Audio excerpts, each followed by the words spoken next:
Gloria a Dios. Aleluya. Dios les bendiga. Qué bueno estar aquí juntos. Camilo, gracias por no solamente dirigir el devocional, sino abrir tu corazón. Aleluya. Gracias, gracias. Ya nos han ministrado, ya el Señor nos ha ministrado a través de nuestros testimonios de vida, ¿verdad? Y lo que estamos pasando. Acompáñeme a la palabra del Señor. Primera de Tesalonicenses, capítulo 4. Primera de Tesalonicenses, capítulo 4. Si me puede acompañar de pie en reverencia a la palabra del Señor. Vamos a leer desde el verso 13. Primera de Tesalonicenses 4, 13.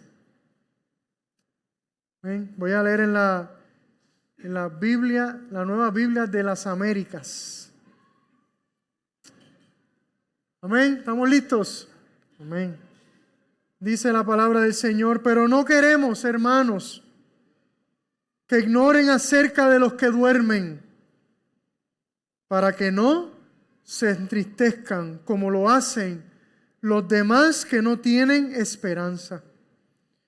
Porque si creemos que Jesús murió y resucitó, así también Dios traerá con Él a los que durmieron en Jesús. Por lo cual les decimos esto por la palabra del Señor, que nosotros los que estemos vivos y que permanezcamos hasta la venida del Señor, no precederemos a los que murieron, a los que durmieron. Pues el Señor mismo descenderá del cielo con voz de mando, con voz de arcángel y con la trompeta de Dios, y los muertos en Cristo se levantarán primero.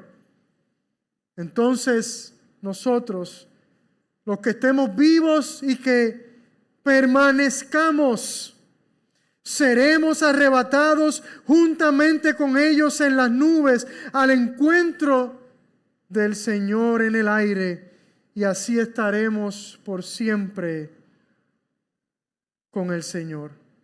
Por tanto, confórtense unos a otros con estas palabras. Amén. Señor, gracias por tu palabra. Aleluya.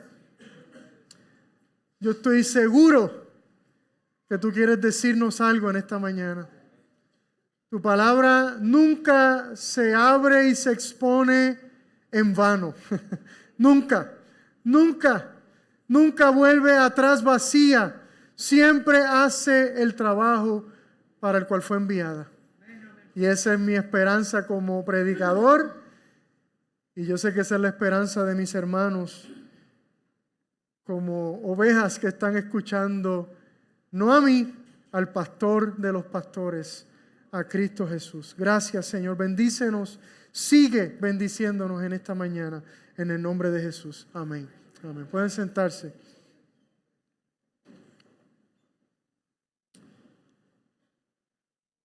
Aquellos que nos visitan, veo algunas caras que no conozco. Les informo que hemos estado predicando acerca de esta carta a los tesalonicenses. Por esa razón hemos leído esta porción del capítulo 4 de la primera carta.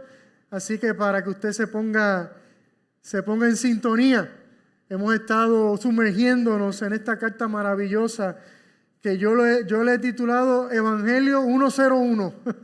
Evangelio 101. Así que damos gracias a Dios por eso. ¿Acaso está Pablo cambiando de tema? Esa es la pregunta. ¿Acaso de pronto en este capítulo 4 Pablo hace un giro para hablar de otra cosa? Eso pudiera ser una posibilidad, ¿verdad? Porque las cartas a veces tienen varios temas que tocar. Pero la realidad es que cuando profundizamos nos damos cuenta que no.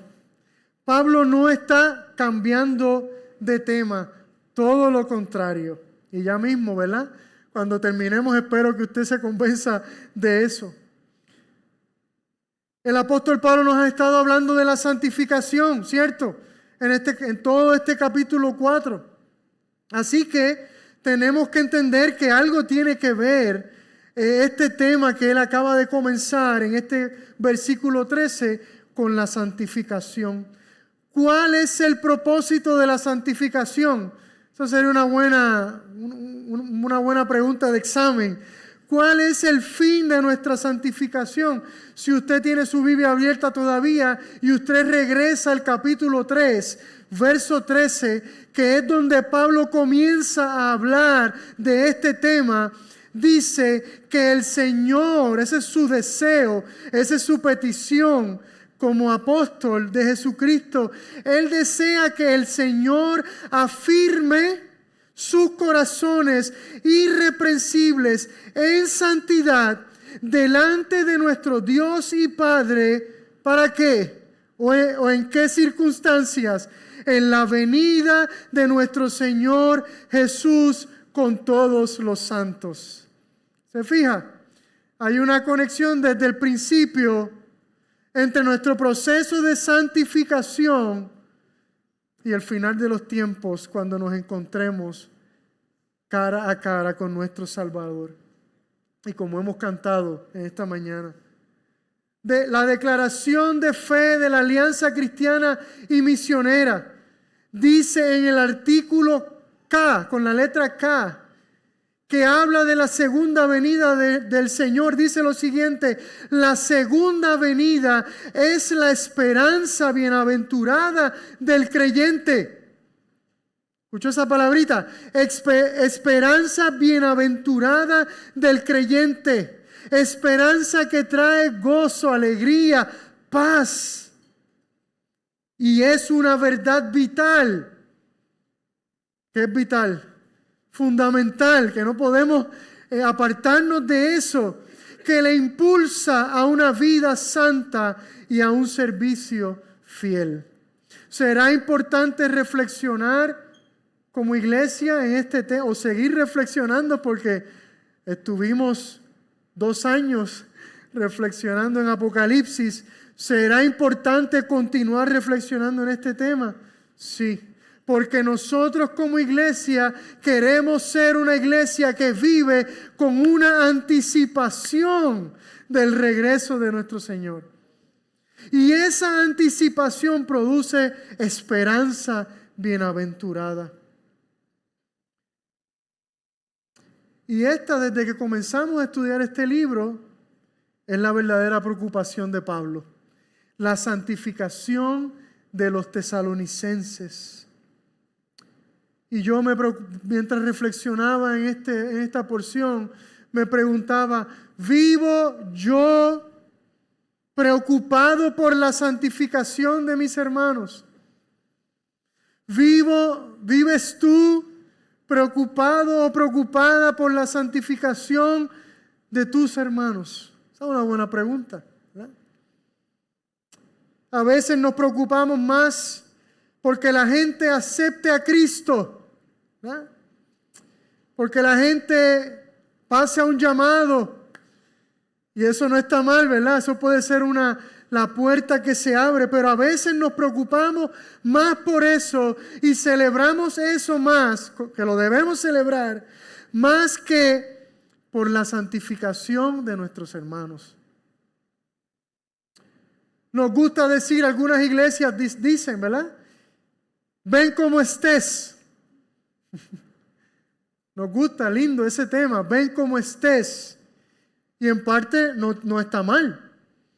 Pero nunca pondríamos el lema en nuestra iglesia de ven para que seas transformado. Ven para que ya no seas el mismo. Ven para que tengas una nueva vida en Él. Yo estoy muy contento porque nuestros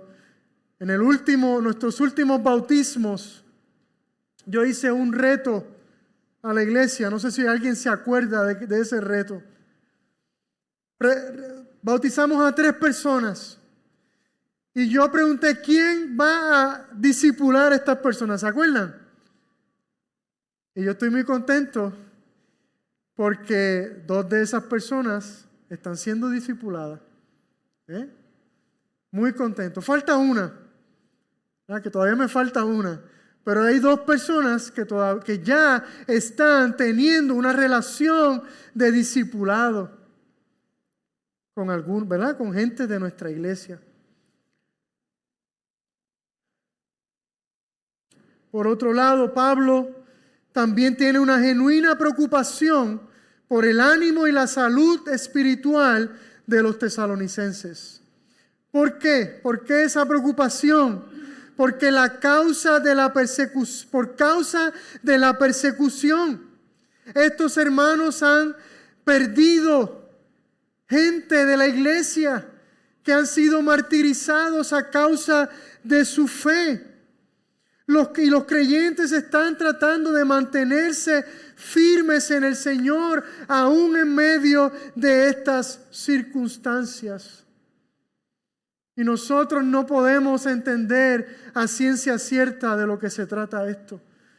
Nosotros podemos leer esta porción y entenderla de una forma, pero hay otros hermanos que tú y yo no conocemos que leen esta porción y lo ven muy diferente.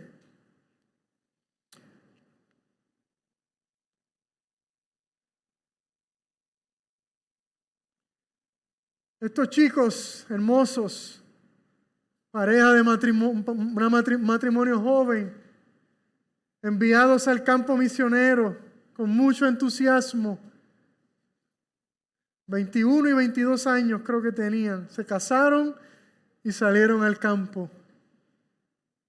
Este jueves pasado fueron asesinados en Haití por las gangas.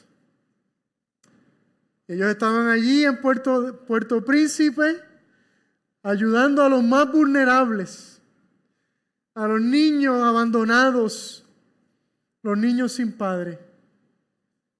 Y hoy esta familia llora la pérdida de sus hijos. Su papá expresó en las redes sociales: mi corazón está roto en 1000 pedazos.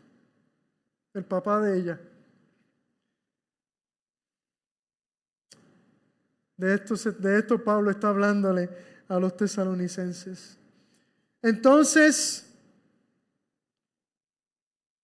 le dice en el capítulo 4 a la iglesia: pero no queremos, hermanos, que ignoren acerca de los que duermen, para que no se entristezcan como lo hacen los demás que no tienen esperanza. Hay dos maneras de responder a la muerte. Una de ellas es caer en un pozo sin fondo y nunca salir de él. Y quizás usted conozca gente que experimentaron la pérdida de un ser querido y cayeron en un pozo sin fondo y nunca han salido de él.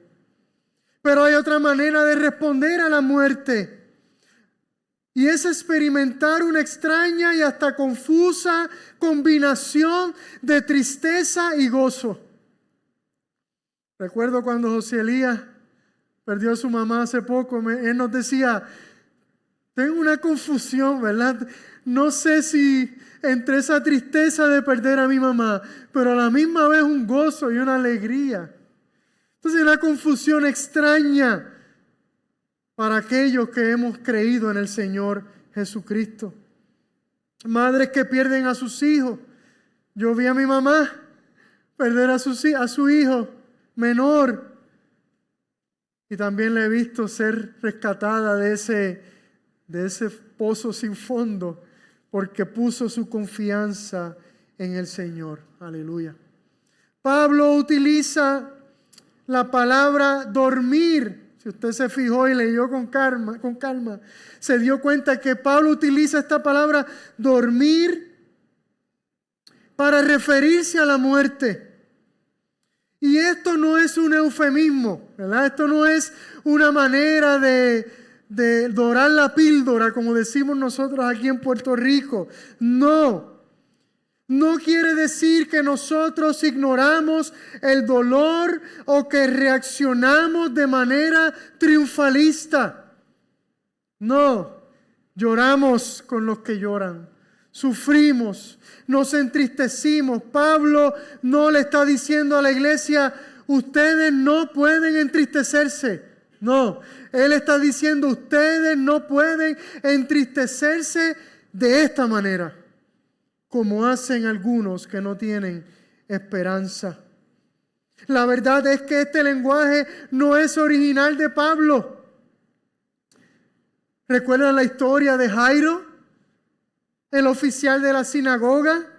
¿Recuerdan las palabras de Jesús al llegar a su casa y encontrar aquella escena de la gente llorando, sufriendo y con razón?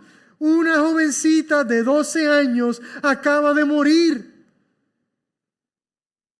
¿Se recuerdan las palabras de Jesús?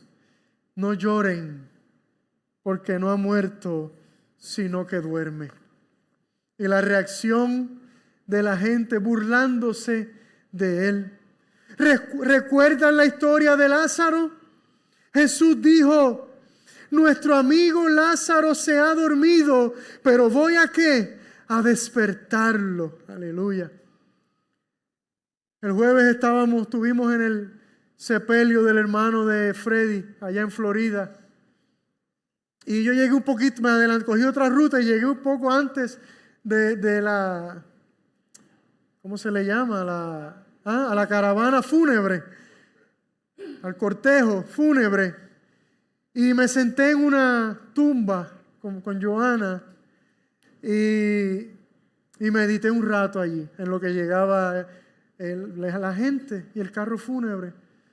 Y pensaba en la predicación, y pensaba en Jesús, y pensaba en cómo Jesús trató la muerte. Y yo no sé si es una herejía lo que estoy diciendo, pero yo creo que Jesús trataba la muerte con desprecio. Era como si Jesús no quisiese tener nada que ver con la muerte. Si hay alguien que detesta la muerte más profundamente, es el creador de la vida. Amén. Y Jesús responde a la muerte hasta con desprecio. Yo me lo imagino parado frente a la tumba de Lázaro. Lázaro, sal de ahí. No quiero ni verte en una tumba metido. Sepulcros blanqueados, les dijo Jesús a los fariseos, están limpios por fuera, pero por dentro hay pudredumbre. Es como si Jesús detestara la muerte. Es como si en la mente eterna del Jesús hombre, la idea de la muerte de sus santos no existiera. Entonces Pablo les está recordando que para los que mueren en Cristo, la muerte no es el final. Aleluya. La muerte no es el final. No somos nihilistas, que son aquellos que piensan que después de la muerte ya no hay nada más. Aquellos que dicen comamos y bebamos, que mañana moriremos. Y nosotros creemos que la muerte es simplemente un estado intermedio entre esta vida y la vida venidera. Y usted estará pensando, ¿cómo yo aplico esto a mi vida hoy? Si quizás no estamos sufriendo la muerte de un ser querido, pero la palabra nos exhorta y nos enseña, porque la muerte, tarde o temprano, tocará las puertas de nuestra vida. Así que escuchamos su palabra y la atesoramos en nuestro corazón. Para los que mueren en Cristo, la muerte es un estado intermedio entre esta vida y la vida venidera. Y los que no mueren en Cristo es un estado intermedio entre esta vida y el castigo eterno. Jesús en un momento dijo, viene la hora en que los que están en los sepulcros oirán su voz, mi voz, la voz del Señor, y saldrán los que hicieron lo bueno a resurrección de vida, y los que practicaron lo malo a resurrección de juicio.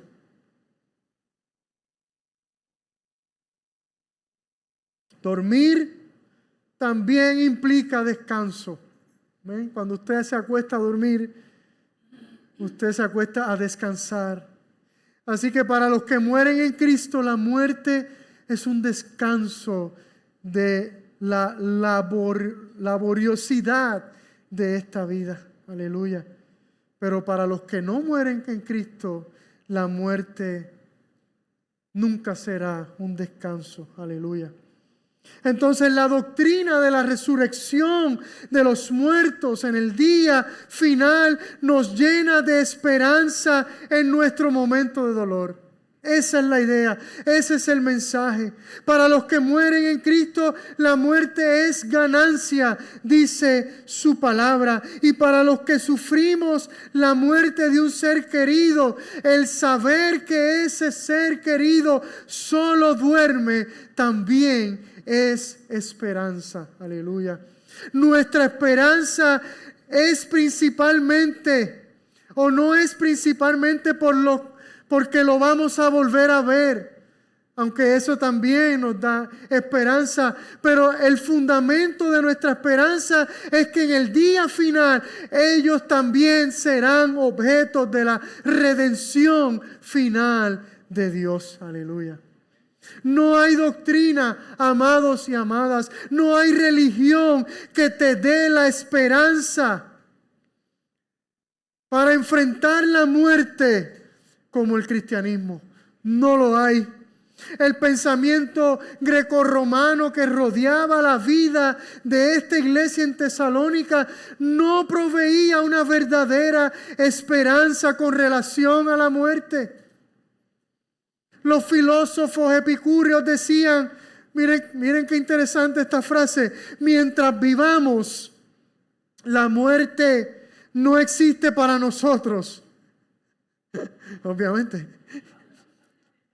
Y cuando la muerte aparezca, entonces nosotros ya no existiremos. ¿Se da cuenta? ¿Verdad? ¿Se da cuenta de la profundidad?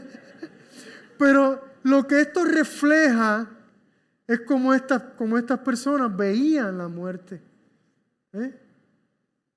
La muerte es un estado que no podemos entender. El cuerpo es malo, decían algunos, así que vamos a vivir la vida como mejor nos parezca, porque al final ya no habrá nada más. Pero tener esperanza, amados, tener esta esperanza sigue siendo una capacidad que solo nos da el Espíritu Santo. No hay manera de que nosotros podamos experimentar la esperanza en medio de la muerte, si no es porque el Espíritu Santo habita en medio de nosotros y nos da esa capacidad de hacerlo. Por lo tanto, esta esperanza no puede ser experimentada por nadie que no haya tenido un encuentro salvífico con el Señor, un encuentro redentor. Entonces, esta promesa que Pablo les da, o este deseo, no se da en el vacío. Pablo no le está dando una esperanza vacía a la iglesia. Nuestra esperanza no es una simple creencia religiosa. Tiene un fundamento sólido y contundente. Creemos que hay vida después de la muerte porque hay un evento histórico evidenciable y constatable de esto. Nuestra esperanza está fundamentada en la sólida roca de la resurrección de Cristo Jesús. Aleluya. Porque si creemos, dice el apóstol en el verso 14, porque si creemos que Jesús murió y resucitó, así también Dios traerá con él a los que durmieron en Jesús. Aleluya. Si creemos, si creemos. Pablo le dice a los corintios en la primera carta, en el capítulo 15, comienza a darles evidencia de la resurrección. Ahora les hago saber, hermanos, El evangelio que les prediqué, el cual también ustedes recibieron, en el cual también están firmes, por el cual también son salvos, si retienen la palabra que les prediqué, a no ser que hayan creído en vano. Porque yo les entregué en primer lugar lo mismo que recibí, que Cristo murió por nuestros pecados conforme a las Escrituras, que fue sepultado y que resucitó al tercer día conforme a las Escrituras, que se le apareció. Hasta ahí las Escrituras, las profecías, pero ahora la evidencia, que se le apareció a Cefas, a Pedro, y después a los 12. Luego se apareció a más de 500 hermanos a la vez, la mayoría de los cuales viven todavía, pero algunos ya duermen. Después se apareció a Jacobo, luego a todos los apóstoles, y el último de todos, como a uno nacido fuera de tiempo, se me apareció también a mí. Y más adelante dice, y si Cristo no ha resucitado, vana es entonces nuestra predicación y vana también la fe de ustedes. Aleluya. La lucha, amados y amadas, de la vida cristiana es por creer. Esa es nuestra batalla.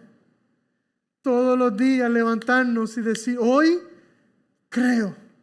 Qué lindo que, eso no estaba planificado. Qué lindo que hoy oramos por fe. Aleluya. Señor, aumenta nuestra fe. Muchas veces no experimentamos esa esperanza porque nos falta fe, porque no creemos. Así que el fundamento de lo que Pablo le está diciendo a los tesalonicenses es la resurrección de Cristo. Aleluya. Pablo entonces pasa de un deseo, en el verso 13, de un anhelo, a un fundamento, en el verso 14, y ahora a una enseñanza doctrinal, en el verso 15. Cuando usted escucha a Pablo decir, por la palabra del Señor, eso significa que siéntense ahí, que lo que viene es enseñanza directa del Señor Jesucristo. Aleluya. Por lo cual les decimos esto por la palabra del Señor, que nosotros los que estemos vivos y que permanezcamos hasta la venida del Señor, no precederemos a los que duermen. Aleluya. Póngale un sello, amados. Eso es doctrina. Eso es fundamento bíblico. Por lo cual les decimos esto por la palabra del Señor. Esto no es gris. Esto es blanco o negro. Aleluya. Esto es fundamento. Nosotros no tendremos ventaja sobre los que murieron. Nosotros los que estemos aún vivos. La iglesia del primer siglo creía fielmente que Jesús regresaría en su generación. El mismo Pablo escribe, no nos precederán a nosotros los que vivimos. Así que él mismo tenía esa esperanza de que el Señor regresaría en su generación. ¿Y tú y yo qué? ¿Tenemos esa esperanza? ¿Tenemos ese mismo anhelo de que el Señor regresará en nuestra generación? Aleluya. Yo la tengo. Yo la tengo. Porque nadie sabe el día ni la hora. Así que puede ser ahora mismo. Aleluya. Y no es una esperanza ingenua. Es una esperanza que espera con anticipación el regreso del Rey. Aleluya. Ellos vivían con esa santa expectativa. Esa santa expectativa de que el Señor regresaría, de que se cumplirían las palabras de los ángeles cuando le dijeron a los discípulos: ¿qué hacen ahí mirando al cielo? Ese mismo Jesús que vieron ascender regresará, aleluya, en las nubes. Gloria a Dios. Aquellos que murieron, que tú y yo hemos enterrado, pudiéramos decir que sus vidas fueron cortadas antes de tiempo, porque eso es lo que hace la muerte.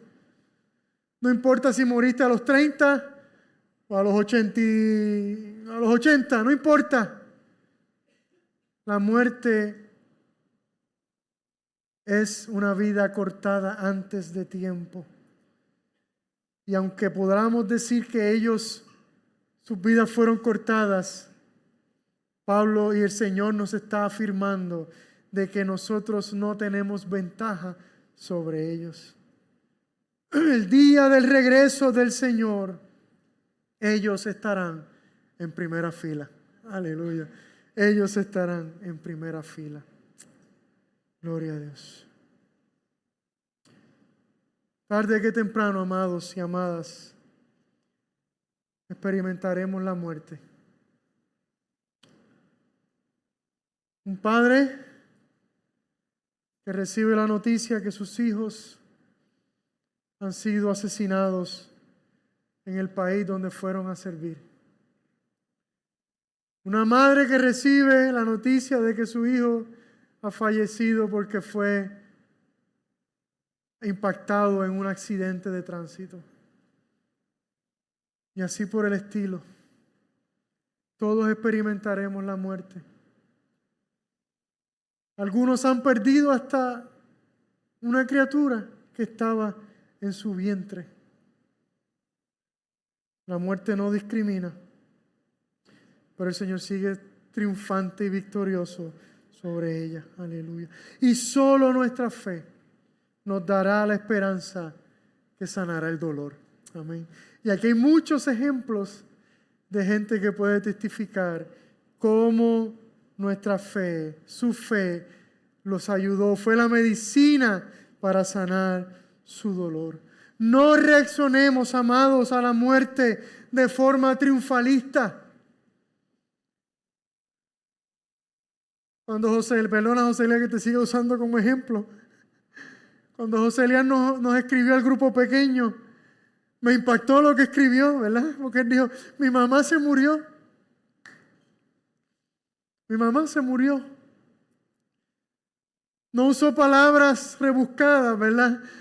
Que a veces nosotros utilizamos para adornar la muerte. Mire, se murió. Se murió. Se vale entristecernos. Se vale llorar la pérdida de nuestros seres queridos. Nuestro Señor lloró. Nuestro Señor lloró frente a la tumba de su amigo. Aleluya. Nuestro Señor lloró de frustración por el efecto de la muerte en la vida de los que Él amaba. Vivamos con una santa expectativa de que Cristo regresará. Aleluya. Primero, de que Él murió, fue sepultado y resucitó. Y que un día resucitará. Y no importa si estemos vivos o si estemos durmiendo, todos seremos testigos de su glorioso regreso. Aleluya. Que esta santa expectativa nos ayude a vivir una santificación más profunda. Aleluya. Una santificación más profunda. Amén. Esta historia continuará, porque me quedé en el verso 15. Aleluya. Así que seguiremos el domingo que viene hablando del regreso de nuestro Señor. Aleluya. Estemos puestos de pie.